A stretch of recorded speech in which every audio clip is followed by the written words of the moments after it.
Porque se diminuísse eu não estava aqui.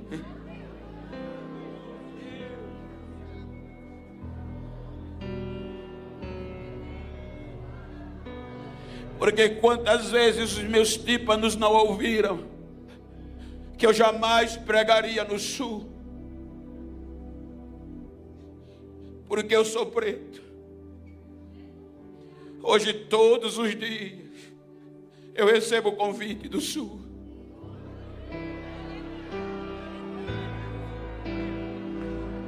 Se você olhar o meu WhatsApp, olhe que eu apago todos os dias. Mas se você olhar agora, vai ter 051, 047, 048, aleluia, 043. Quanto mais humilhava, o projeto crescia. Quanto mais apertava, o projeto crescia.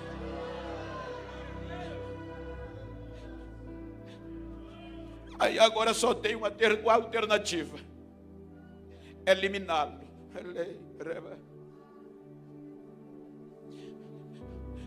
E para eliminá-lo, vamos usar a morte.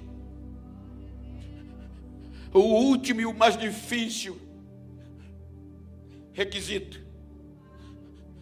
Então Faraó, a maior autoridade, não foi qualquer pessoa, foi o rei, a divindade para os egípcios. Vamos eliminar todos os que nascerem do sexo masculino. Porque se nós eliminarmos no nascimento, eles não crescem. Todas as crianças, sendo do sexo masculino, têm que ser jogados ao rio Nilo.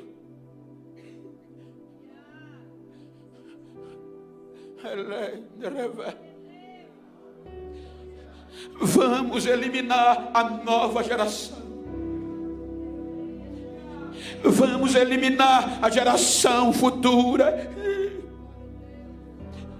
Porque se nós eliminarmos uma geração que vem, o projeto enfraquece e desaparece.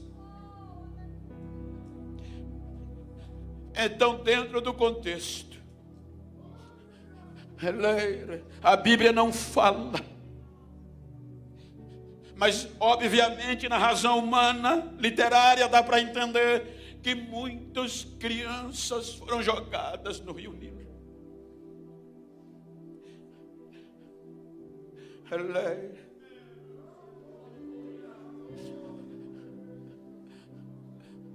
Deus usa quem Faraó pensava que não ia usar: as parteiras. E aqueles que elas podiam salvar, elas davam jeito. A notícia chega a Faraó: não está funcionando. O projeto de eliminar a nova geração não está funcionando.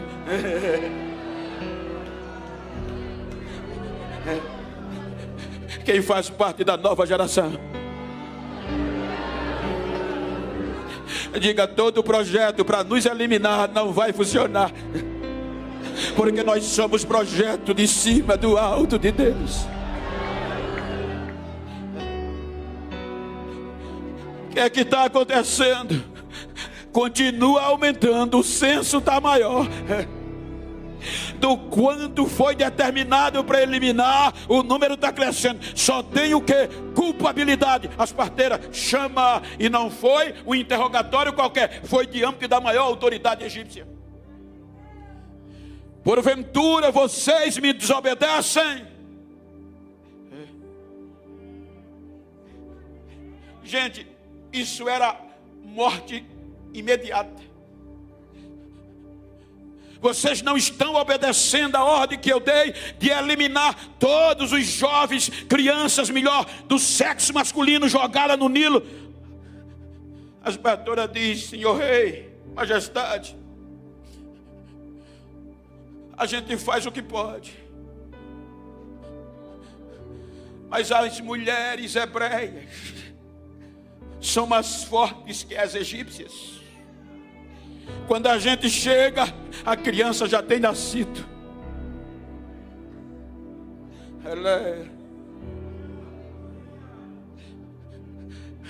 E já que não dá para eliminar, vou oprimir. Voltem, sejam mais rígidas. Aí começa o capítulo 2. Veja que a Bíblia diz que um levita, casado com uma mulher levita, da descendência de Levi, Arão e Joquebede, tem um filho. A Bíblia traz as características, os adjetivos dele. Muito bonito. E a ordem era eliminar. A sanção de Faraó estava em vigência. Tem que ser jogado no rio. Veja que agora vai entrar anonimamente. O menino nasce. E não é aleatório. É um projeto específico de Deus. A mãe olha e vê as características e diz: ele é lindo demais. Eu não vou ter coragem de entregá-lo para ser jogado nele. É nesse pressuposto que eu acredito que mesmo crescendo, mas muitos foram jogados. Porque a Bíblia, a mãe diz, não tem coragem de jogá-lo no Nilo, porque ele era bonito demais. Esta era a razão da mãe. Então, quando a Bíblia diz que ela chama com toda a síntese do texto, prepara um cesto. Olhe se não é Deus. Chama a irmã mais velha, Miriam. Prepara todo o cesto e diz: eu não vou ter coragem de jogá-lo nas águas. Eu vou colocá-lo no cesto, protegido por águas. E como o rio Nilo é a vida dos egípcios, e principalmente na época, porque tudo do Egito está voltado para o Nilo, e sobretudo na época, volto a dizer, só para os irmãos terem uma ideia, o maior pecado de um egípcio na época era contaminar as águas do rio Nilo. Era maior e mais punitivo do que matar alguém. Diz a arqueologia e a história que eu aprendi lá, que para se banhar nas águas do Nilo, de tão sagrado que ele era, os homens usavam preservativos para não contaminar as águas do Nilo. Então, como a geração dos hebreus em vigência no texto, nasceu no Egito, cresceu no Egito, desenvolveu no Egito, a cultura egípcia estava impregnada dentro deles, e eles conheciam pormenor por pormenor, porque até aqui eles não tinham relacionamento íntimo com o Deus de Abraão, eles não viam face a face. Então, como o rio era tido por sagrado, ela prepara a única fonte de vida no termo água. Porque a ordem de jogar no Nilo era um tipo de sacrifício. Aí ela pega o menino, sem nome. A Bíblia chama de bebê. Veja que ele entra como anônimo. Ela pega o bebê, nas versões mais tradicionais, como contemporânea, coloca no cesto e joga no rio. Eu tive o prazer de, por 2 vezes, jantar nas águas do rio Nilo. é excepcional, é emocionante. De aparentemente você chegar no lugar que o cesto foi jogado. Então imagina se não é um projeto de Deus.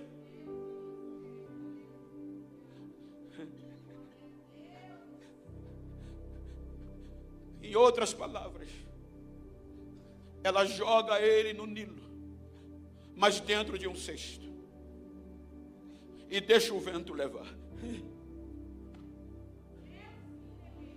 Olha para quem está ao teu lado, diga: não importa onde te puseram,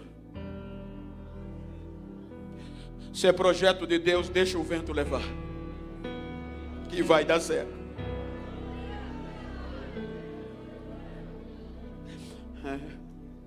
Porque eu volto a dizer, até hoje, claro que eu não estou dizendo de forma destrutiva, nem pejorativa, mas construtiva, e é o correto. Quando Deus me fez promessa, ainda era na época dos cartões telefônicos, e muitas pessoas, quando me ouviam pregar, diziam: Bento, o Brasil tem que te conhecer. Tu tem telefone? Tenho. Tem cartão? Tenho não. Tinha empresários que mandavam 1.000 cartões telefônicos, 2.000 para mim, e eu nunca consegui usá-los. Bento, se tu não usar, o mundo não vai te conhecer, o Brasil não vai te conhecer. Deixa o vento levar. E hoje eu ando o mundo quase todo, sem nunca ter entregado um cartão telefônico a ninguém. Escuta, não estou falando de quem o faz, é o correto. Então ele é jogado no rio. E por ocasião, coincidência, eu acredito Deus manda o vento levar para o lugar certo. Quando chega numa moita de junco, encalha. Encalhou no lugar errado? Não, no lugar certo. Porque a filha do grande faraó, a filha de faraó vem se banhar justamente perto da moita de junco.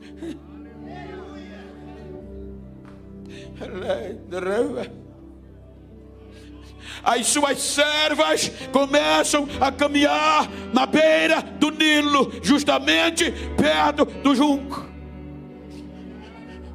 E houve um choro. Eu tinha o pastor José Antônio, era o meu pastor presidente, saudosa memória. Veja que precisou o menino chorar.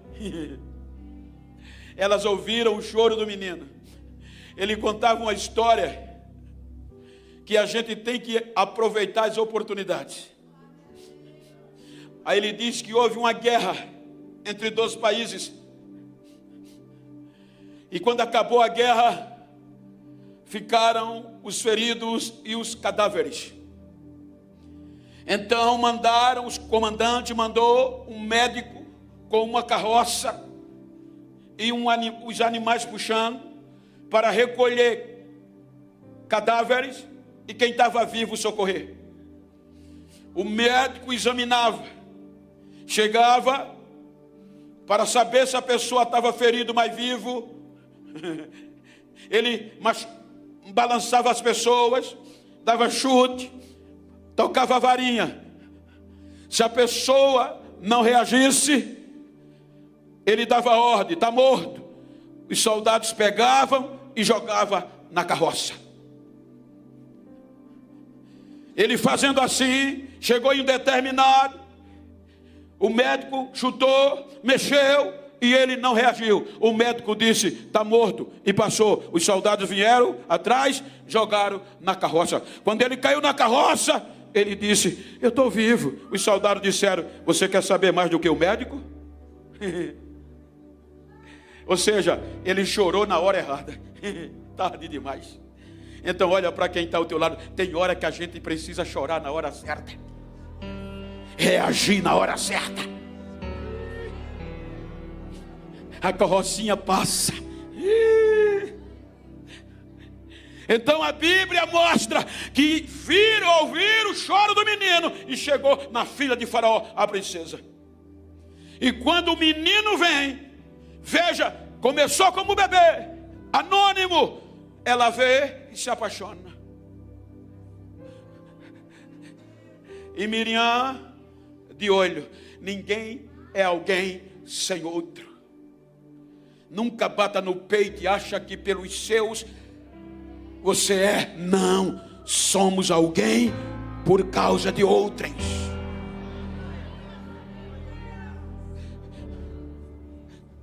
Miriam de olho no cesto. Quando a princesa viu, se admirou.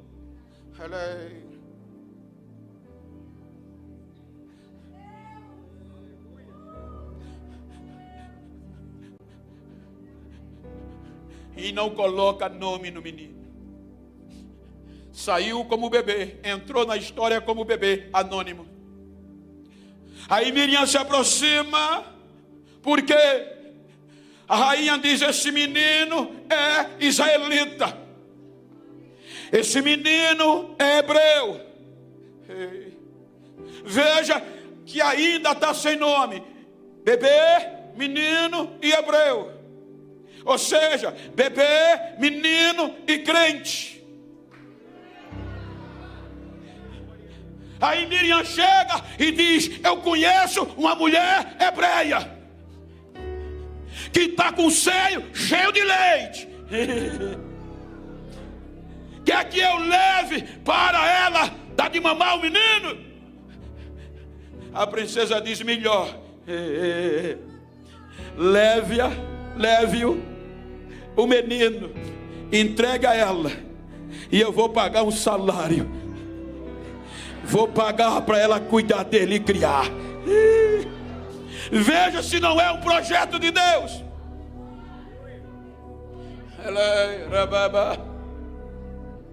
Veja o texto que nós lemos. Sendo o menino. Veja que o texto começa com bebê, menino, crente.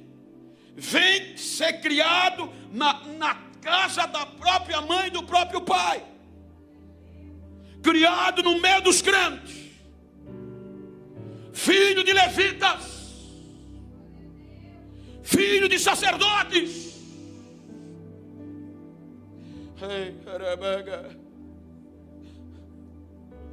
Aí o texto diz que ele vai se desenvolver em meio aos seus irmãos hebreus. Deus preparou tudo certinho, gente. Aí o texto diz: sendo o menino já grande. Ou seja, vamos partir do pressuposto: adolescente. Sendo o menino já grande. A filha de Faraó não esqueceu. E agora Joquebede vai ter que entregar a ela. Veja como o projeto de Deus é certinho, gente.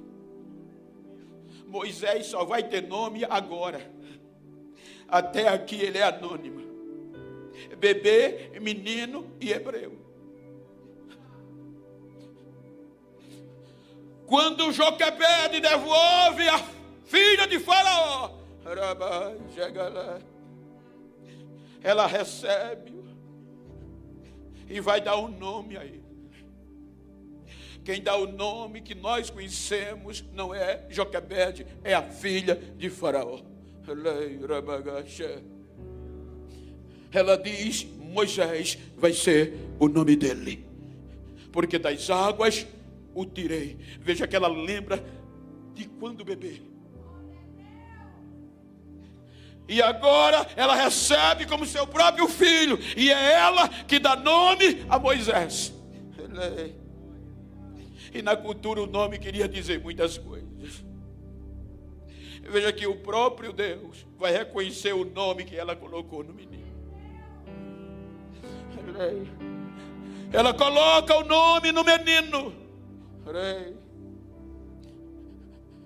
E o menino vai se formar. O menino vai crescer para suceder o avô na ótica da paternidade adotiva. Moisés, já grande, vai ter acesso às melhores faculdades. Eu não estou falando por história, eu estou falando de faculdades porque eu estudei lá este contexto.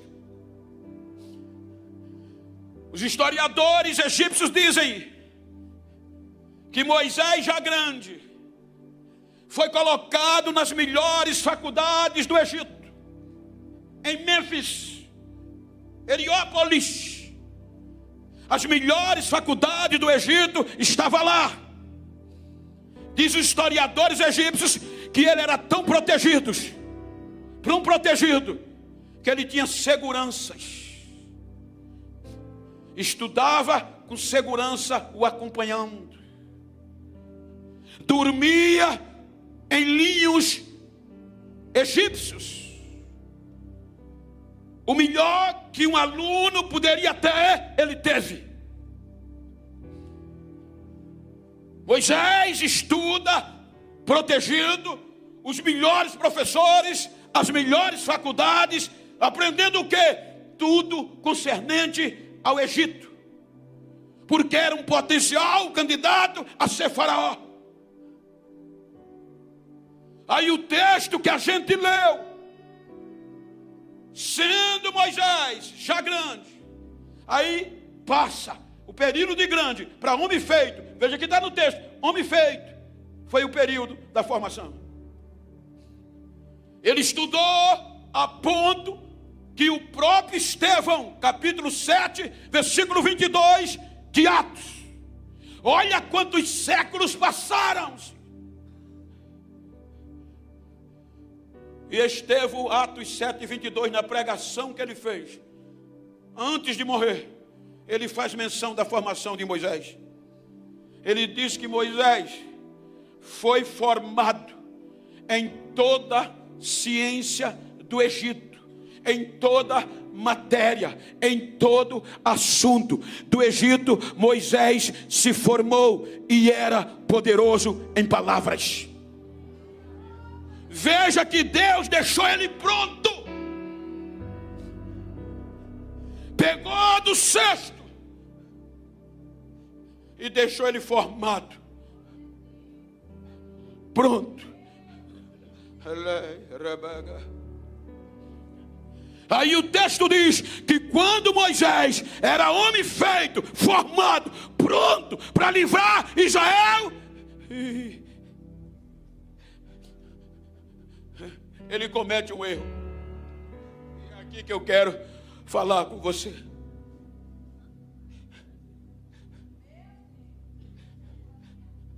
O projeto era para ser perfeito.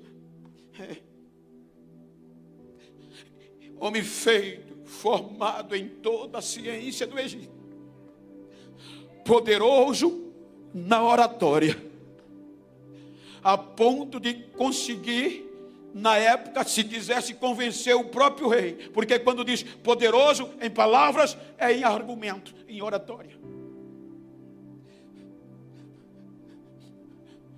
Ele vai visitar os hebreus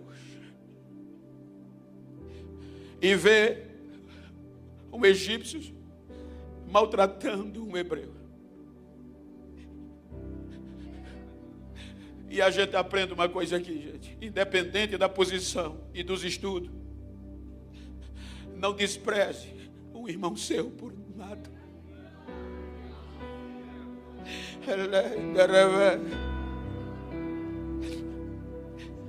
Veja que quando ele se tornou homem grande e formado, ele foi visitar os irmãos e viu um egípcio maltratando um hebreu. E qual era o problema de Moisés? Impossível, pavio curto. Esse era o erro dele. formado, homem feito, mas era impossível. Era o pavio curto, não tinha paciência. Quando ele viu aquilo, ele se agitou e matou o egípcio e escondeu na areia. E era um dos maiores crimes do Egito, esconder um corpo na areia, porque para os egípcios, todos os egípcios tinham direito a ser embalsamados. Veja que o erro de Moisés foi a impulsividade. O projeto de Deus não era mandar Moisés para o deserto. O projeto de Deus foi pregar ele de bebê, salvar, proteger, cuidar e formá-lo, deixá-lo pronto. Agora, quando Deus está pronto para usar, Moisés comete um erro. E veja que o texto diz que não foi Deus que mandou ele para o deserto. A gente diz que é necessário, mas na Bíblia não. A Bíblia diz que passando alguns dias, ele vai lá de novo visitar os irmãos. E agora não vê um egípcio e um crente, vê dois crentes discutindo. Aí ele diz: por que você está maltratando o seu irmão? Não é seu irmão? Aí o cabra pensa que eu não vi o que você fez. E o texto, quando a gente lê, diz que ele olhou de um lado para o outro e não viu ninguém e matou o Egito, o egípcio. Mas aí tinha alguém de olho escondido que ele não viu. Tenha cuidado com o que faz. Tenha cuidado. Então a Bíblia diz que ele, ouvindo isso, olha o que o texto diz: foi Deus que mandou ele? A Bíblia diz: e ele, sabendo, não foi automático, que Faraó ficou conhecido, ele fugiu. E fugiu para onde? Para o deserto. O que é que o senhor quer pregar, pastor? Lembra que eu disse que é impossível separar o fracasso do sucesso? Nós estamos vivendo dias de uma nova geração frustrada, porque cometeu erros.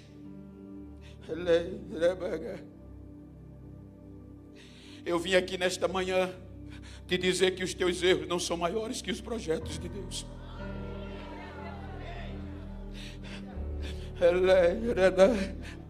Agora o erro de Moisés fez ele se ancorar no deserto.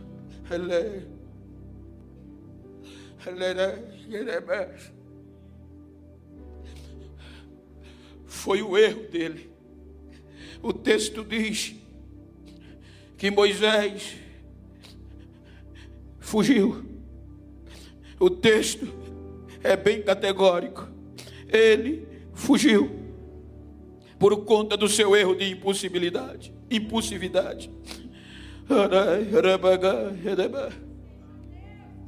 E lá no deserto ele vai ser consumido por conta do seu erro. E veja que o deserto começa a consumir Moisés. O erro de Moisés começa a consumi-lo no deserto. O erro pega uma âncora, joga nele e o lança no deserto.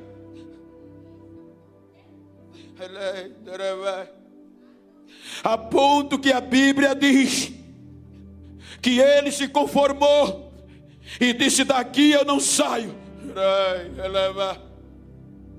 Ele não havia mais possibilidade humana dele escapar do seu erro. Dia após dia, o seu erro machucava-o e o oprimia e o ancorava no deserto.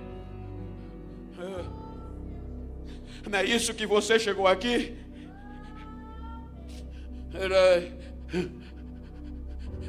Tem muita gente frustrada por conta de erros.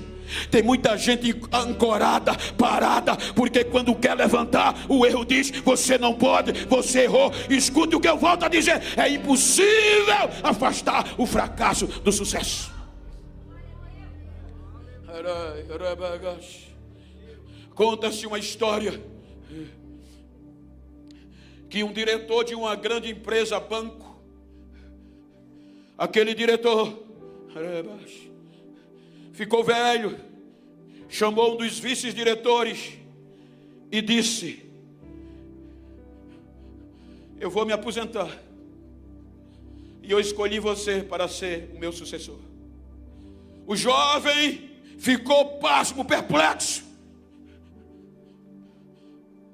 Depois de um tempo se refez e perguntou e falou com ousadia ao diretor: eu sempre fui seu admirador pelo seu desenvolvimento na frente desta empresa. Aí ele perguntou ao velho: qual é o segredo do sucesso? Aí o diretor disse: tomar decisões certas, acertadas. Eu alcancei o sucesso porque tomei algumas decisões acertadas. Aí ele repete a pergunta e diz: e como o Senhor aprendeu a tomar atitudes certas, decisões acertadas? O velho diretor baixou a cabeça e disse: eu aprendi tomando algumas erradas. Ele aprendeu a tomar decisões certas, tomando algumas erradas. É impossível separar o erro do sucesso, o fracasso do sucesso. O seu erro não é para deixar você ancorado, parado. Todos os grandes homens de sucesso aprenderam lições com o erro. Eu não vim aqui fazer apologia ao erro, não. Eu vim aqui dizer que você é ser humano, o erro faz parte do sucesso. Você tem que aprender lições com o erro. Sem o erro é impossível acertar. Ele cometeu um erro. Veja que na história dele foi o primeiro erro aqui, por conta do pavio curto, de não se controlar. Com todo o conhecimento acadêmico, com toda a estrutura real, ele não comportou-se em um momento a impulsividade. Aí agora o seu erro o leva para o deserto, e Deus diz: agora eu vou deixar ele passar um tempo lá para ver se ele aprende. Aí agora Deus vai usar o erro de Moisés para ensinar uma lição a ele. Ele se conforma no deserto, é amparado, casa, tem filhos.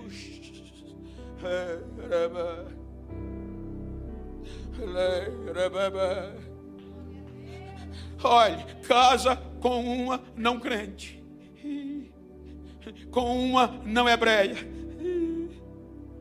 tem filhos, se acostumou, se ancorou, por causa de um erro.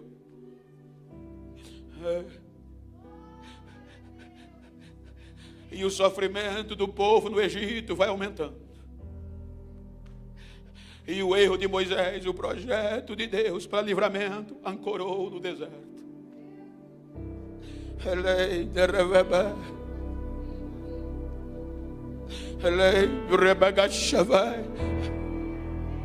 Olha para quem está ao teu lado, diga: não deixa que o teu erro te ancore. Você não foi chamado para estar ancorado. Você não é um projeto para estar ancorado.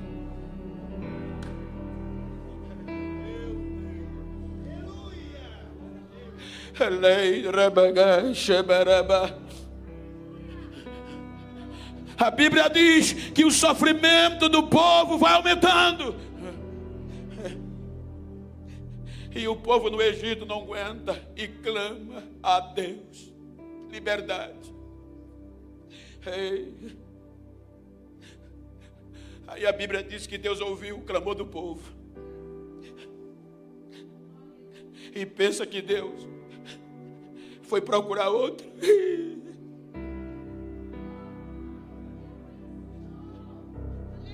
Agora o deserto vai ter que devolver o projeto.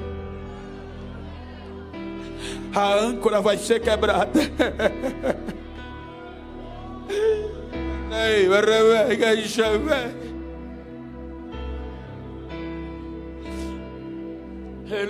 A âncora vai ser quebrada.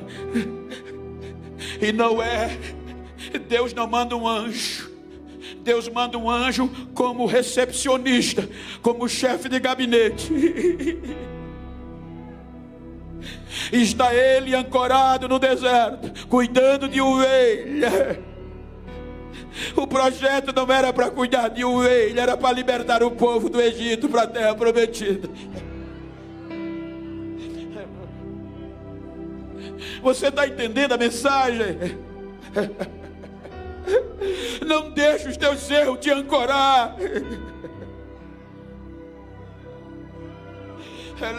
Aprende com eles, mas não deixa ele te ancorar.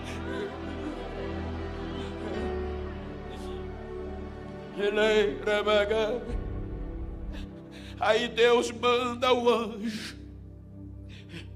E o que é que o anjo faz? Ele vai mapear. Já sabia com esse erro, mas o anjo sabia onde Moisés passava com as ovelhas, onde ele voltava, cabisbaixo, o erro consumindo. Aí a Bíblia diz que certo dia ele vem, e o que é que o anjo faz? Toca fogo numa sarça. Deus diz: vai lá e toca fogo na sarça. Eu fiz Israel, Egito, Egito, Israel.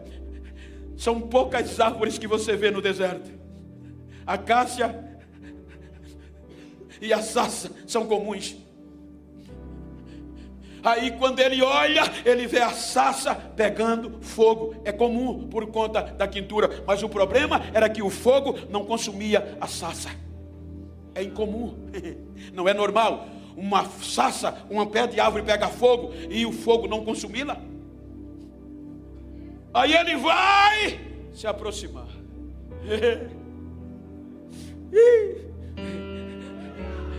Nesta manhã eu estou com pena do erro que te ancorou.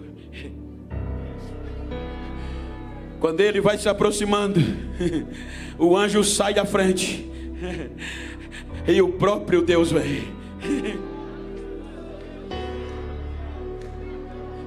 E agora ele não chama menino, ele não chama bebê, ele não chama crente, ele chama pelo nome: Moisés, Moisés, Moisés.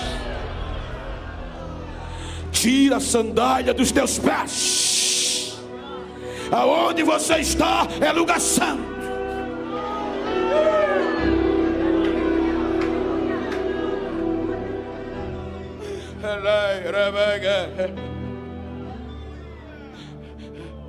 Eu ouvi, disse Deus, o sofrimento. Eu vi o sofrimento do meu povo, ouvi o seu clamor e desci para livrá-los. Eu vou pegar você. Veja que Deus não cita o erro. A gente é que se deixa o erro dominar a gente. Deus não cita o erro. Diz: eu vou enviar você a Faraó. Ou seja, eu te chamei no começo para isso. Ele não cita o erro, ele não cita a falha. Ele diz: eu vou te enviar. Eu acredito em você e você vai livrar o povo.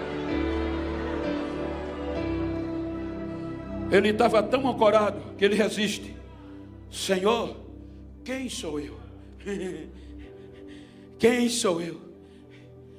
Nem falar eu sei. O homem que era poderoso em palavra, o erro tirou tudo dele. Nem falar eu sei.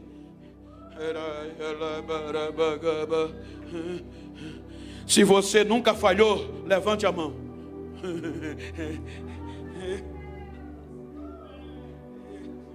Mas se você deixou o erro te ancorar, esta manhã, esta palavra é para te dizer que o deserto vai ter que devolver os projetos de Deus. Vai ter que a corrente ser quebrada e te libertar.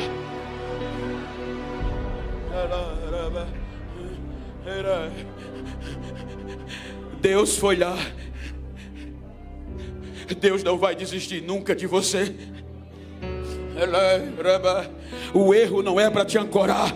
Os erros existem para você aprender com eles.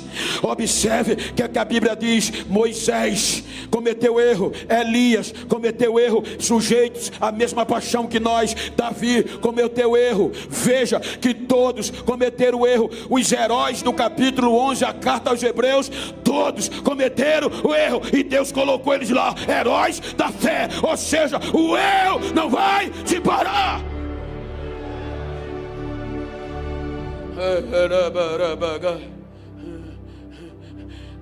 Deus vai lá e busca ele. Mas Senhor, eu não sei nem falar. Eu não vou desistir de você, eu vou lhe dar um auxiliar. Vai falar por você, mas você é o meu projeto. Vê se em algum momento Deus citou o erro dele. Quem costuma citar o erro somos nós. Quem costuma desistir fácil somos nós dos outros. Quem costuma esquecer a história que você tem e apontar o erro somos nós. Mas Deus não. Ele usa o teu erro em silêncio para te ensinar a não desistir, para você aprender com eles. Quando você chegar em casa, se você quiser e gostar de história, procura lá quem foi Babe Ruth. Século passado, um dos maiores jogadores de beisebol americano. Ele conseguiu o recorde no seu tempo, 714 arremessos que acertou naquela bola que o caba joga, e ele manda um cacete de volta. Ou seja, ele alcançou o recorde. Você vai lá, vai estar lá, 714, ele ganhava recorde e mais recorde em todos os aspectos, e é o que a mídia fala. Só que o povo não entende que para ele chegar ao recorde das cacetadas, ele também era recordista nos erros, nas ratadas que ele dava. Você está entendendo? Ele alcançou o recorde com 714 remessos. Mas para ele chegar a isso, ele também teve que alcançar o recorde de erro que ele cometeu. Ele era recorde bom e também errou demais para poder acertar. Então não deixe o teu erro te parar. Eu não estou pregando aqui para super crente esta manhã. Você não vai ver isso aqui no YouTube.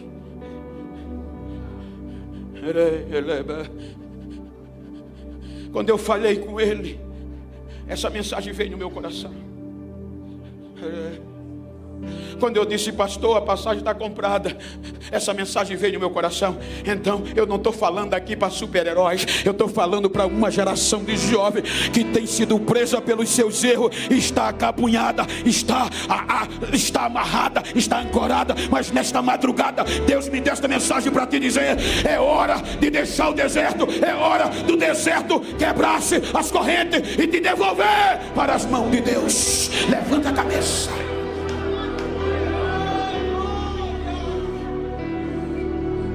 Fique de pé, por favor.